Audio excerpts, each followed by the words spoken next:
Hey guys, so we had a lot of questions today after my last video, which is fantastic.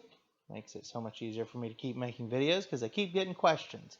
So one of the questions was, what did I source when I first started buying? Well, in one of my previous videos, I explained when I first started buying, there was no eBay and Amazon. And a lot of what I was doing was buying and selling at flea markets. So I kind of graduated from flea markets. But originally, I was in video games then and video games still today, which is going to lead me into what I really wanted everyone to understand because I had another viewer that said that they couldn't get video games in their area, that the video games are too expensive at pawn shops. Well, the thing that I want everyone to understand about pawn shops is there's a 90-day rule. And that 90-day rule is pawn shops want to turn that material in 90 days. Pawn shops generally do not sell on Amazon and eBay, right? So, keeping that in mind, you can simply go in and say, hey, how aged out is this inventory? And are you guys willing to make a deal? And it's always going to be up to the owner of that pawn shop. And they might be like, hey, come back. The owner's not here. The owner might be like, well, what are you thinking? Well, I'm thinking $1. And you'll negotiate back and forth a little bit. You'll really be surprised at the outcome. In pawn shops, you will find iPods, iPads, video games, test and measurement equipment. Look for multimeters. Multimeters are big money. I talked about that in a video. That's something that I went over with Casey the Rockstar Flipper. Fluke test equipment are multimeters. Fluke multimeters, they're big money. You can pick them up at pawn shops for $50 and they sell for $90 to $100, $125. Right?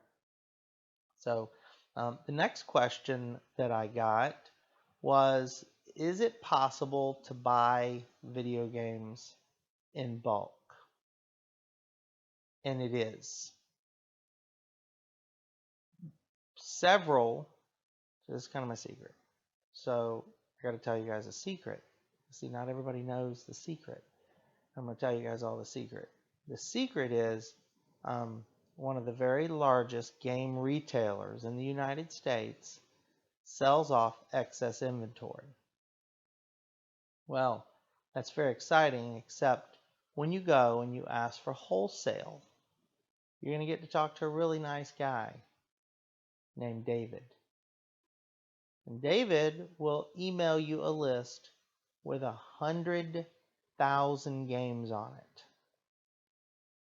And then at that point, you realize, even at $1, what are you going to do? Even in the position that I'm in, whether I could buy all 100,000 or not, several problems come to mind immediately. One of which, I couldn't even begin to tell you what it would take to try to inventory 100,000 games. So then somebody says to me, well, gosh, if you can buy 100,000 games, why don't you just send them into FBA? Well, I could, but the manpower that it takes to process, package, to send into FBA 100,000 pieces, that would be months of work for dollar returns. So I keep saying dollar for dollar. So if I spent $1, I make $2. I spend 100,000, I make 100,000.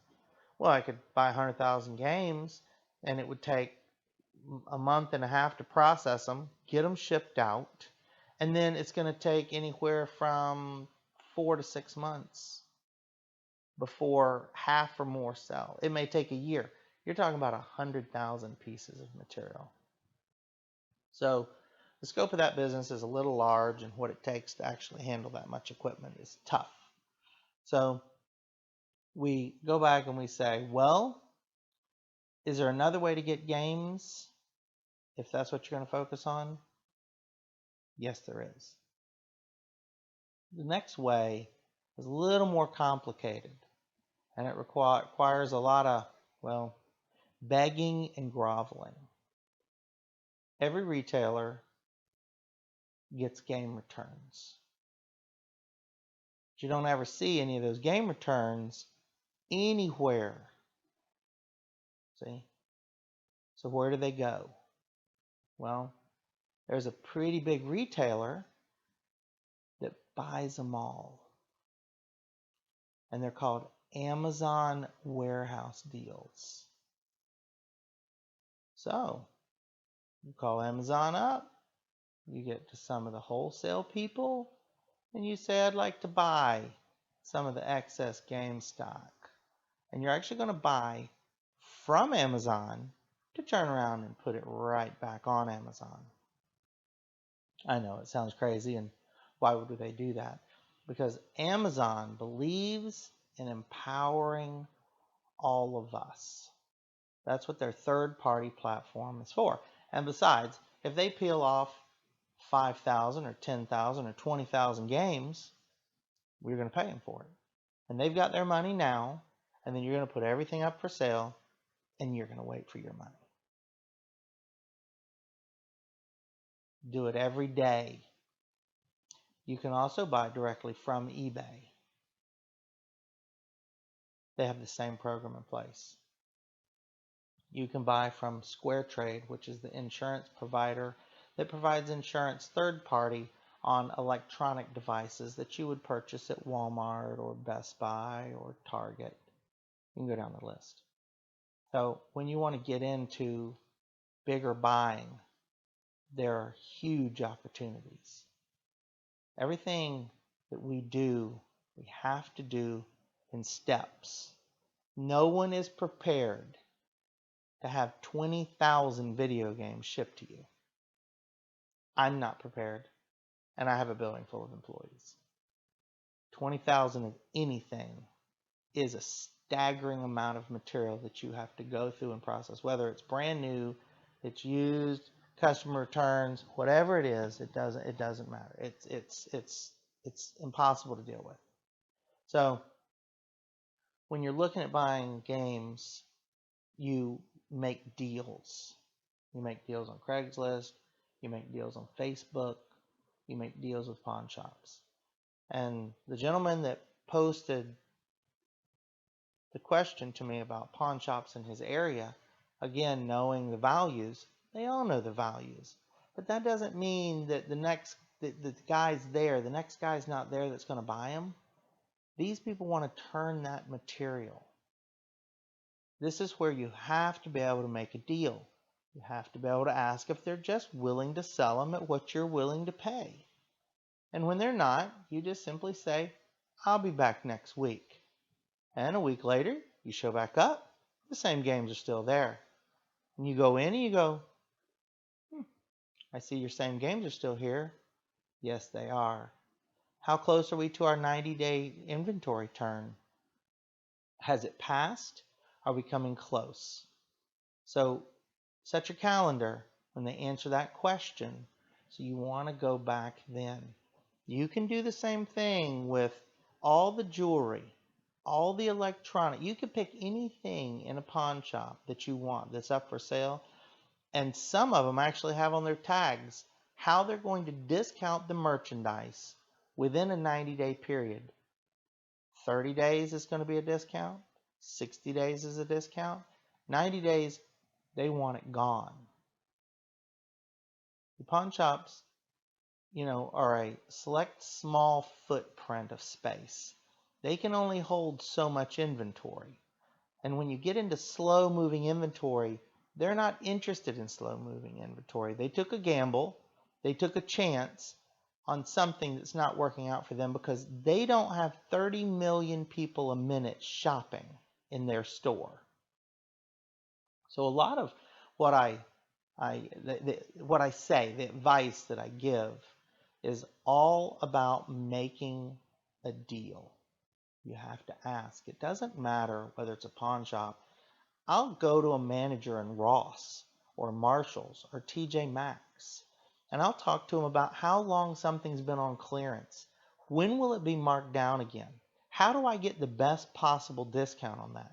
If I buy X number of material, will they give me an additional discount today?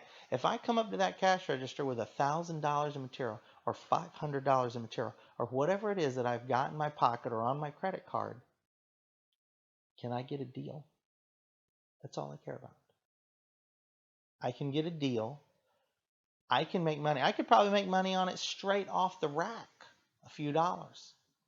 But collectively, if I start shaving off percentages, then there's the theory of, well, if you're going to shop at TJ Maxx or Marshalls or pick a store, it doesn't matter.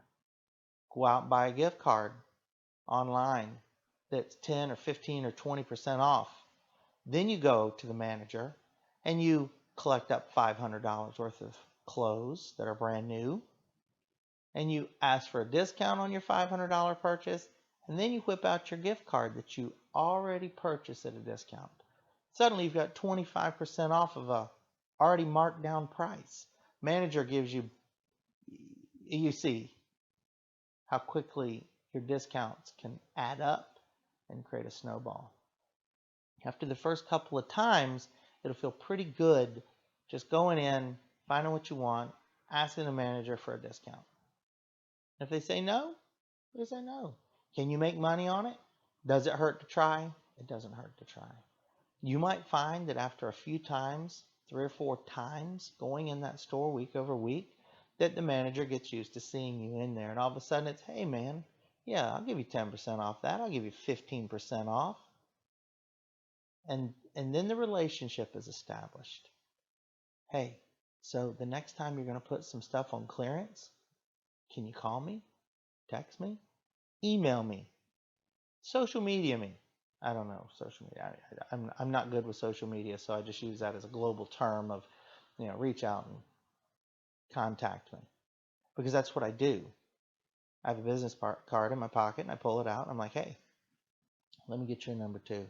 I'll call you and check in with you. I know you're a busy guy. I, however, am not busy, and I'm just waiting for a deal. That's how I present myself every day to everyone that I talk to. You have to be willing to make a deal. You have to take a chance. One of the viewers left a comment about the Dave Challenge. That's what we're going to call this. It's the Dave Challenge. You have to challenge yourself to make deals that you wouldn't have made before. You want to make money. You have to challenge yourself. You have to push yourself. You have to want to. That's what it takes. That challenge, the drive, the determination turns into success. Then that success begets more success. And with that, it's more profit and more money. And that was the original idea, was just to make more money. And then you realize how easy it is to make those deals. You ask those questions and you make those deals. And you just push forward every day. I'll take no 1,000 times. All it takes is one yes. I'll give you 10% off or 15% off. Or I'll call you when we're going to put some stuff on clearance. That'll give me an upper hand.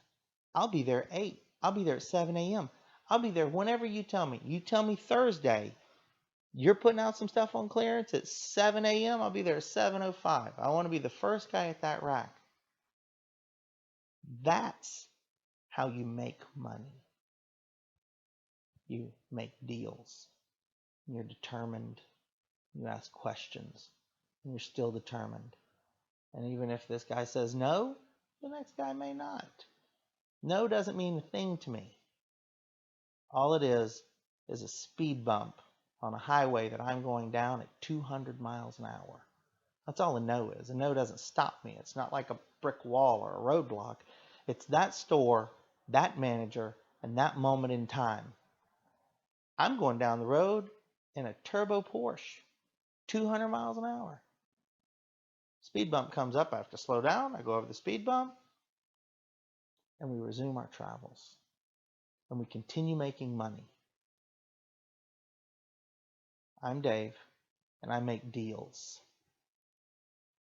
If anything I say means anything at all, if you learned anything at all, feel free to leave me more comments. Send me messages and questions. Please like my video. I think that's the only way I get more subscribers. I don't actually know how to get more subscribers. I have no idea what I'm supposed to do to get more people to watch my videos. Hell, maybe my videos aren't even worth watching. But maybe they are. Thanks for watching, guys.